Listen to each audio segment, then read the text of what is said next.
Public safety is the tyrant's favorite word, and I will explain why in a moment with my friends. As I always say, if you like this content, be sure to like, share, and subscribe to this channel. It really helps me. Every little bit helps. Now let's get into this analysis. So my friends, we've seen, all of us have seen, and if you haven't, I'll baptize you in this knowledge. We've seen what has happened in Australia over the course of the COVID-19 pandemic. We've seen the Prime Minister, Scott Morrison, set arbitrary goals like, okay, we need 70% of people to get vaccinated so we can live with the virus. Then before that, it was like having like a zero COVID strategy. And we've seen these sort of abstract ideas and goals become manifest terrors in the lives of so many Australians. We've seen, for example, teens in Australia get arrested for simply being a few feet away from their house or a little bit away from their house, enjoying life as anyone of any age should be able to do. We've seen people get arrested for peacefully protesting and dissenting from their government's orders. We've seen people getting arrested for holding very small gatherings. We've seen people not be able to have certain people in there. We've seen all of these manifestations of terror happening. And Sydney right now, in the greater Sydney area, is approaching, as of this video, or has gotten past, its 100th day of a lockdown. It has gotten past its 100th day of lockdown. And so essentially, here's what's happening in Sydney as of the date of this video, October 3rd, 2021. People are still restricted to 5 kilometers around their house. Non-essential retails, such as pubs, salons, are shuttered, and the idea that the government can declare things not essential is a problem I'll deal with in a second. Learning is basically still online. Some people, unless they have particular exemptions, cannot even go see their relatives, even if they have medical conditions. Some folks have gotten exemptions, but a lot of folks cannot do it. And so, again, the Prime Minister of Australia has urged Australian states to open up once they hit 70% vaccinated, but there are still some states that are like, we won't do that, that are still going to go against him and do what they want to do. And apparently they have the authority to do that. Now in Melbourne, which has perhaps had some of the strictest in all of Australia. We've seen some of the strictest lockdowns in Melbourne in all of Australia. What's happening now is they've eased up restrictions, but people are still unable to leave at nighttime during curfew.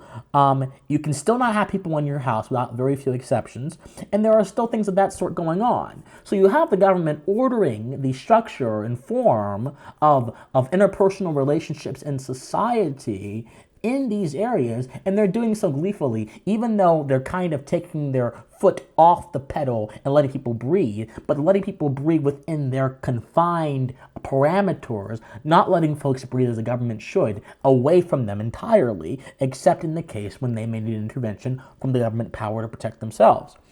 But towards the beginning of the pandemic, the Victorian primer, Daniel Andrews, who I think is one of the most dangerous men in politics in all of the world.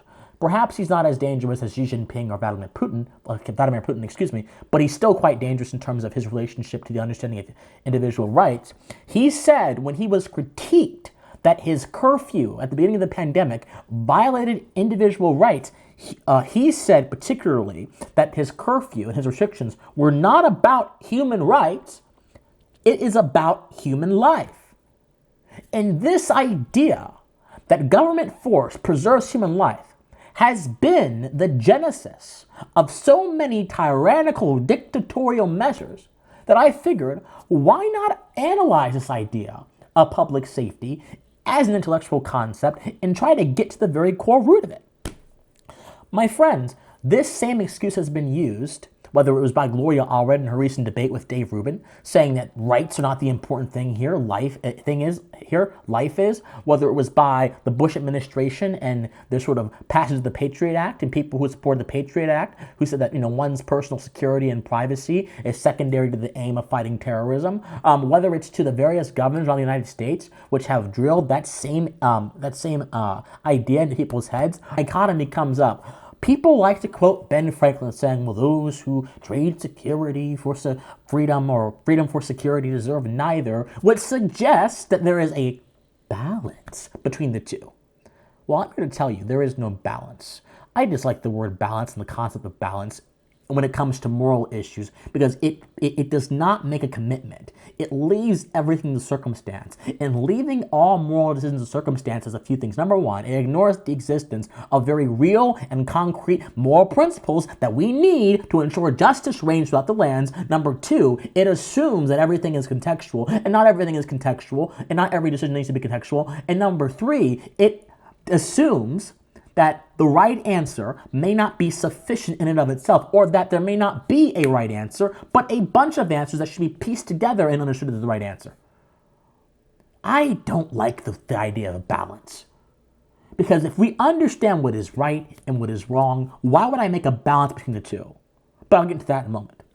My friends, the idea of public safety, however, is not even based on the idea of balanced. It's based on the idea of ensuring that certain ideas that have been infused throughout the social lexicon come to life and are preserved. When they say public safety is saving lives, that's ultimately an abstract goal, because the idea of public safety or saving lives becomes meaningless when safety itself is removed from the very concrete realm of the individual. My friends, I cannot account for a public safety. What does that mean? I don't understand what it means to be publicly safe.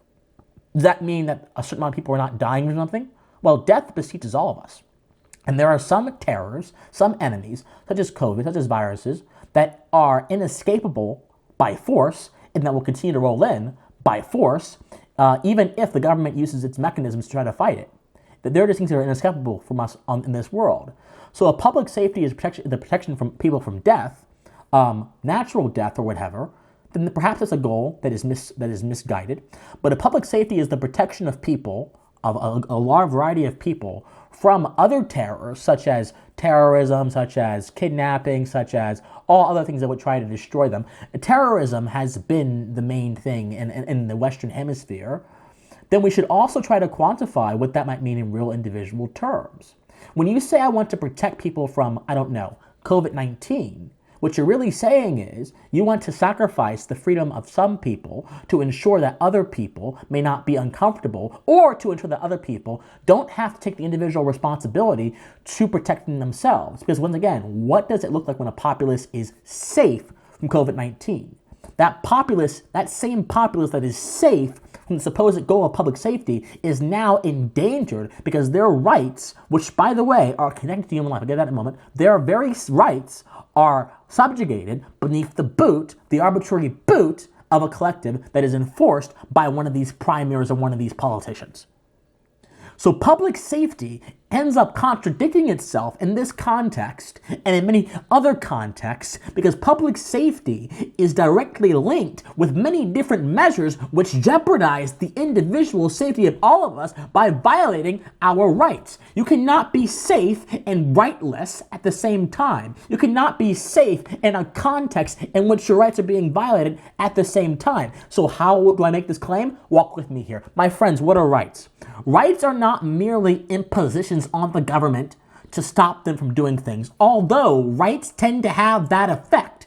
Rights are natural facts of human existence that are inseparable with our ability to live, right? So my rights are simply moral powers that allow me to live responsibly in this world, that allow me to make decisions rationally with volition. And these are things, facts of existence, the government must affirm and recognize, lest they risk disrupting the harmony needed for my life to exist. Now, when the government goes ahead and disrupts that harmony anyway, the government is not in any capacity protecting me, even if the concept of public safety says it is. The government is actually doing the greatest injury to me, and the greatest injury one can do to me is to go against my life force, is to take my rights on behalf of something that is not justified, to violate the rules of justice. So in all reality, this idea of public safety is being used for some of the greatest instances of public danger we have seen in this world, and that's exactly what's happening in Australia. That's what happened in America after the passage of the Patriot Act and the establishment of the Department of Homeland Security, which Edward Snowden blew the whistle on, the PRISM program, where the NSA is justifying collecting rows of data, massive amounts of data from all kinds of people, being able to access it at any single time through a rubber stamp court, justifying it through public safety and stopping terrorism. Once again, what does that mean? When you remove the individual from these calculations, tyrannical proposals, rights-violating proposals, become easier to implement. When you say that rights are not about life, you suggest that there needs to be a balance or even a subjugation in the other way between rights and security. But if we didn't have rights, human life wouldn't exist, because rights simply affirm the facts of our existence. But once again, when you make an idea so abstract that it focuses on groups and collectives and not at all on the concrete fact of the individual, then guess what? Individual rights become irrelevant.